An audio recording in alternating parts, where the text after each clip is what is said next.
माँ दुर्गा की नवशक्ति का दूसरा स्वरूप ब्रह्मचारिणी का है। यहाँ ब्रह्मा का अर्थ तपस्या से है। माँ दुर्गा का ये स्वरूप भक्तों और सिद्धों को अनंत फल देने वाला है। इनकी उपासना से तप, त्याग, वैराग्य, सदाचार और संयम की वृद्धि होती है।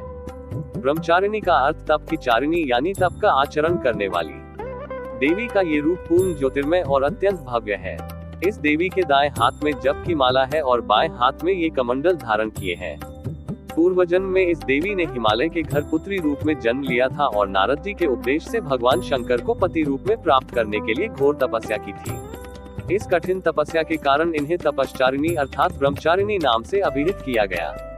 1000 वर्ष तक इन्होंने केवल फल फूल खाकर बिताए और 100 वर्षों तक केवल जमीन पर रहकर शाक पर निर्वाह किया। कुछ दिनों तक कठिन उपवास रखे और खुले आकाश के नीचे वर्षा और धूप के घोर कष्ट सहे। 3000 वर्षों तक टूटे हुए बिल्व पत्र खाए और भगवान शंकर की आर करती रही। इसके बाद तो उन्होंने सूखे बिल्व पत्र खाना भी छोड़ दिए। कई हजार वर्षों तक निर्जल और निराहार रहकर तपस्या करती रही। पत्तों को खाना छोड़ देने के कारण ही इनका नाम अपर्णा नाम पड़ गया। कठिन तपस्या के कारण देवी का शरीर एकदम क्षीण हो गया।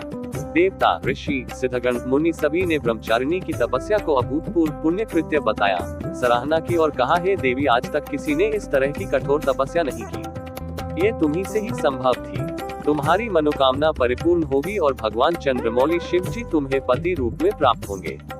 अब तपस्या छोड़कर घर लौट जाओ। जल्द ही तुम्हारे पिता तुम्हें बुलाने आ रहे हैं।